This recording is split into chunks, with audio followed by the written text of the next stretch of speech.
So you can actually come to our Comp 2 now that we did all this work. We can come into the project panel and actually duplicate that project, that comp. And now that we have a duplicate of the whole comp, we can open that up. And if we wanted to, we can select images that we want to swap out, and then click and hold the Option key. And you see that our cursor, we're not able to place this in the layer stack anymore with Option held. And then when we release, we're actually going to swap out the layer that we had selected. So now that it's swapped out, we can just move this over, maybe scale it up so that it fills out that space, and go through some of our other images in this comp and just go ahead and replace these. Okay, where's our forest image? Okay, we'll just reposition this.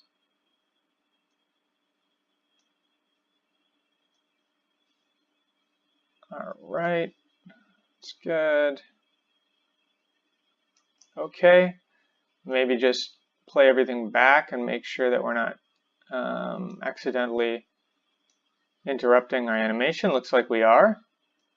All right, so we'll just tuck this down a little bit.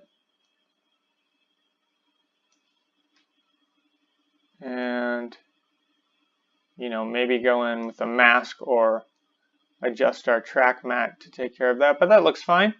So we need to, let's see.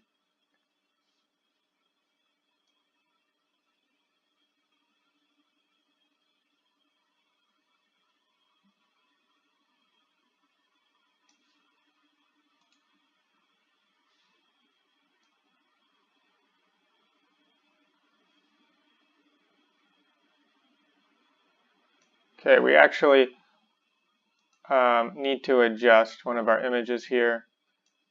This forest image, where it's called outdoors here. It's not really a good image because it's so small, but we have to actually, so I made a mistake as I was repositioning this. We need to make sure that it's covering the area that we intend for it to cover so that all of our track mats are behaving properly. And we can see we just have to readjust our mountain layer as well. That's good. Okay, so with a little bit of adjustment, we've created all new content in this comp 3, and then in our layout comp, we can bring this into our canvas and, move this around, position this wherever we want comp 3 to go. And then from there, we have all of the work done that we did a moment ago. And then we can go and animate the position through this comp so that in our render comp, we're getting, more content here. And remember, in our comp 3, it's a duplicate, yeah, so everything is linked together the way we need it, but that doesn't mean we can't change the timing or maybe flip all of our track mats and make sort of a mirror image of all of our motion happening here.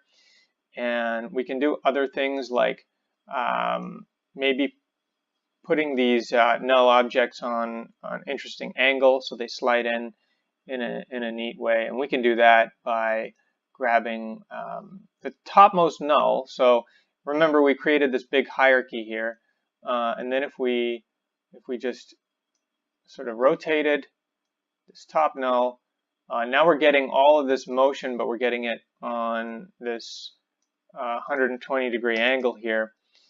And then we might need to extend some of our images so that we're not getting clipped off like we are right now. But this is just a really quick way, once we've set it up, to get just more bang for our buck. Okay, so Yeah, we can see that we lost a little bit of this. So just for the sake of it, I'm just going to scale this up. Okay, so that's cool. Now we have different motion. It's interesting. If we come into our layout comp, maybe from here we can duplicate this null and bring up the position values and just do copy and paste onto the X and take off the Y position. And then maybe we'll just link our Y position null to our X, move the X over in time, and we may need to do some things to make sure that everything's animating in the appropriate direction. We will need to, of course, link our comp3 into this layer and then link our previous null to our new null.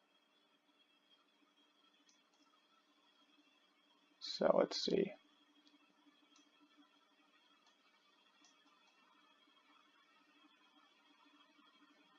And so we're moving in the opposite direction, so I'm just going to unlink that, create a new null, and call it scale, just like we did before.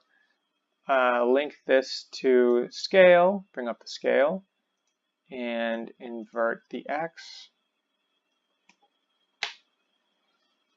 And now link this null together. Okay, so that we're moving in the right direction here. But we need to adjust the X position values of our motion so that we actually animate this completely off screen. So I'll just fix that. But this is the workflow. So I'm going to refer to my render comp here just to make sure that and maybe we don't even want to. Like, we might want to keep a little bit of bleed over from our last comp depending on the motions that you plan. So we can really, drag this over a little more, and let's just actually see what that looks like in our render comp, because it looks like it might be kind of interesting.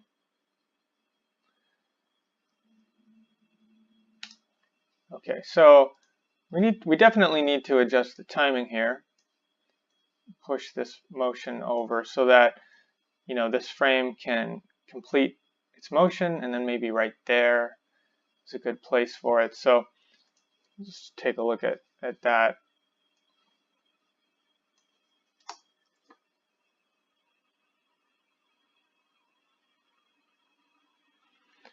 And then because we moved everything over in time, we're going to want to move our comp3 over in the timeline so that it begins when it actually takes the stage in our render comp, like that. Okay, that's pretty good. So let's just see what that looks like. All right, cool. So we're getting a lot of motion, and we can do a lot of things to play around and make the compositions that we want. So this is the workflow. I hope that you guys enjoy moving around from comp to comp and try to make this parallax effect happen.